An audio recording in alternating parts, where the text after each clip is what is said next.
everyone, Ironclad Cobra here, and welcome to another quick gameplay comparison video. As I've shown in my previous unboxing video of the Retroid Pocket G2, I wanted to make some comparison gameplay videos. I first thought about a head-to-head comparison with the Retroid Pocket 5, but then, as I mentioned, it's almost the same device. It's only more powerful chipset on the Retroid Pocket G2, which is the Snapdragon G2 Gen2, compared to the Snapdragon 865 on the RP5. Now, as you see here, I have my Odin 2.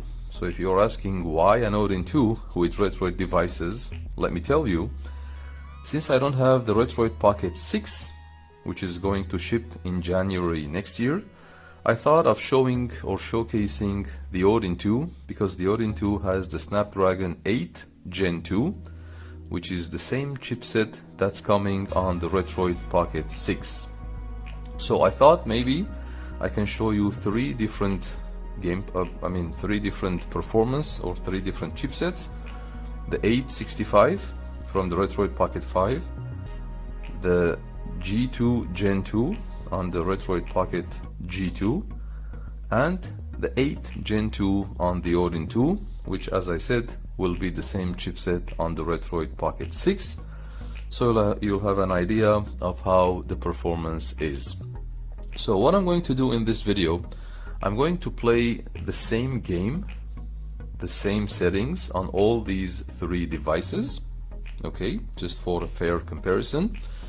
And of course, I'll just share short clips from each gameplay on every single device, and then I can help you make a decision if it's worth upgrading to the G2 or to the Retroid Pocket 6 in January.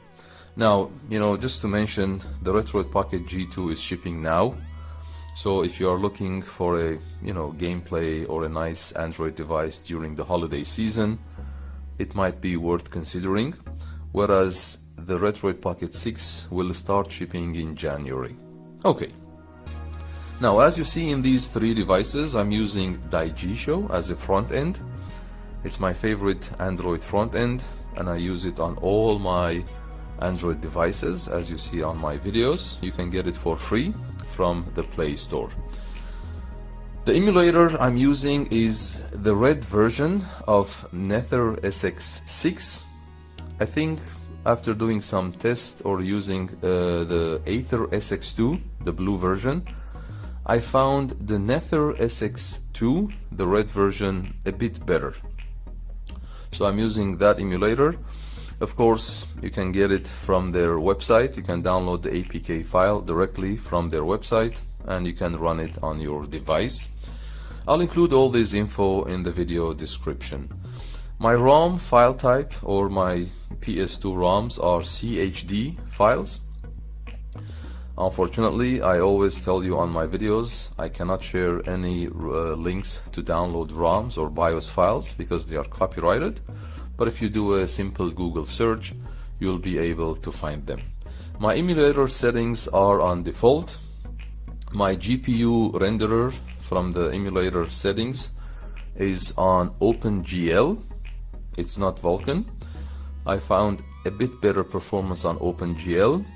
My upscale is 1x native. So those are my settings, just to let you know what settings I'm using for these games. All this info will be included in the video description as well. So, okay, now let me share some gameplay with you, and at the end of the video we can decide how is the performance on these three different chipsets. Let's go. So let's do some Gran Turismo 4, one of my favorite racing games. I put the FPS indicator, as you see on top right corner of the screen, so you can see the performance. Okay, let's get it started.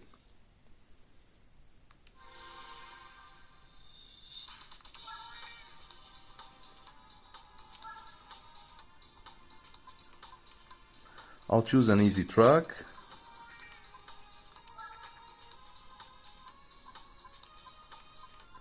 Let's go with Audi RS6, one of my favorite cars.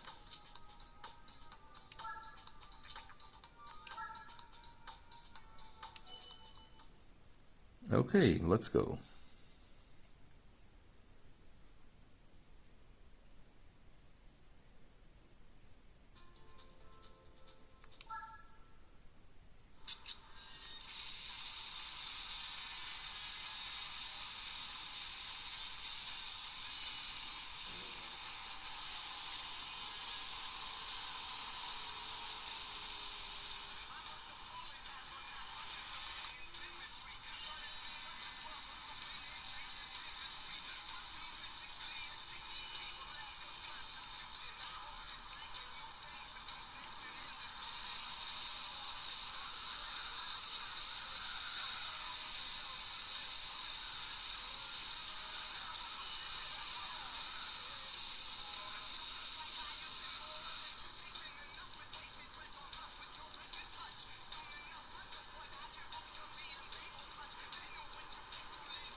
Okay, I think the game was running well, almost 60 FPS.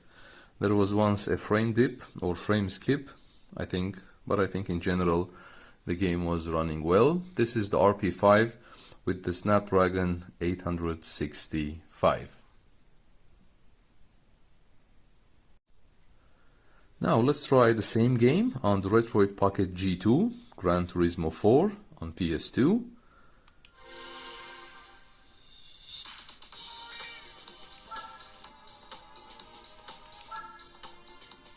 I put the FPS indicator on top right corner of the screen so you can see the performance. It's the same track, same car.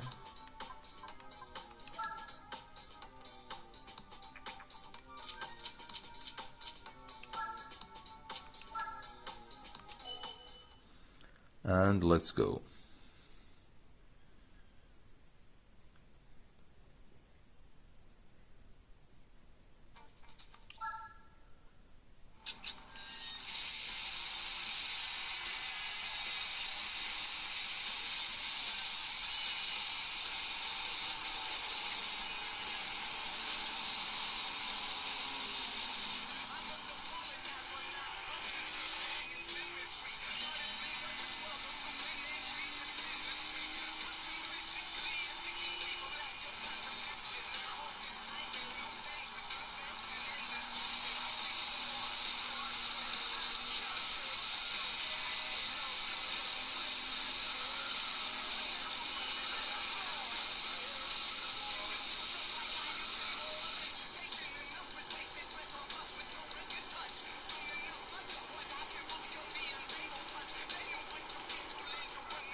Okay, I think the game was running well. In the beginning there was a quick audio lag, as you noticed, or frame skipping, but in general it was almost running on 60 FPS. Okay.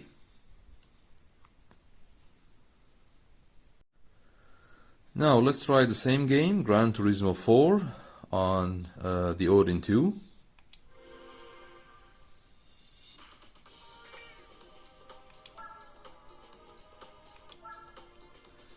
The FPS indicator, top right corner of the screen.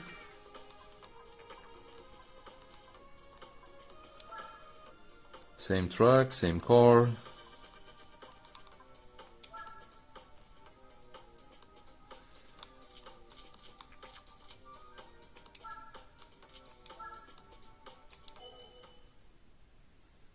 Okay. Both the RP5 and the G2 had a quick audio lag in the beginning of the game. So let's see if the Snapdragon 8 Gen 2 will handle it better.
Okay, I think the 8 Gen 2 was a bit better, as you've noticed in the previous videos. On the RP5 and the Retroid Pocket G2 there was a short audio lag or frame skipping in the beginning of the game, whereas here with the Odin 2 it was flawless 60 FPS.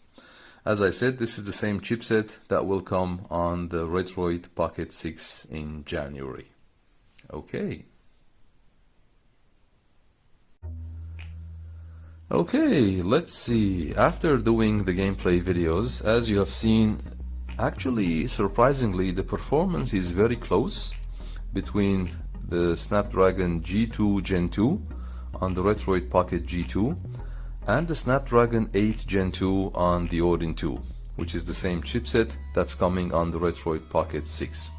So, as I mentioned earlier, if you would like to have a device in your hand now, I think the G2 is a great option since they are shipping now.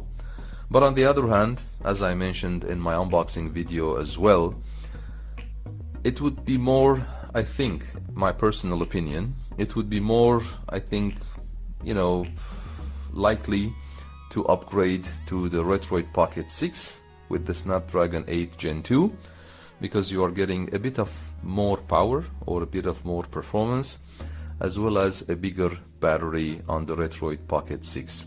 The RP6 will have a 6000 mAh battery, whereas the G2 and the RP5 have 5000 mAh battery. So at the end, it's your option. As I said, all these devices are great. The RP5 is great, the G2 is great, and the RP6 will be great as well. But it's totally up to you. The performance is very close in the games that I tested. On other games it could be a different story. In the future, if I find a chance to test other games, I'll definitely share with you as well. But as a bottom line, as I mentioned, you know, in my videos, all the opinions are of my own. Yes, huge thanks to Retroid for sending the review units, but of course, as I mentioned, this is not a sponsored video. There's no money exchanged between me and Retroid, and they are not seeing my review videos ahead of time. So all the opinions are my own. Final thought, if you already have an RP5, I personally think it would be better to upgrade to the RP6. But on the other hand, as I mentioned, the G2 is shipping now, and the performance difference is not too big between the RP G2 and the RP6 that's coming with 8 Gen 2. So if you have any questions, I'll be more than happy to help out and to answer as much as I could. I hope you enjoyed the video. Feel free to like and subscribe, and always remember, we don't stop gaming because we grow old. We grow old because we stop gaming.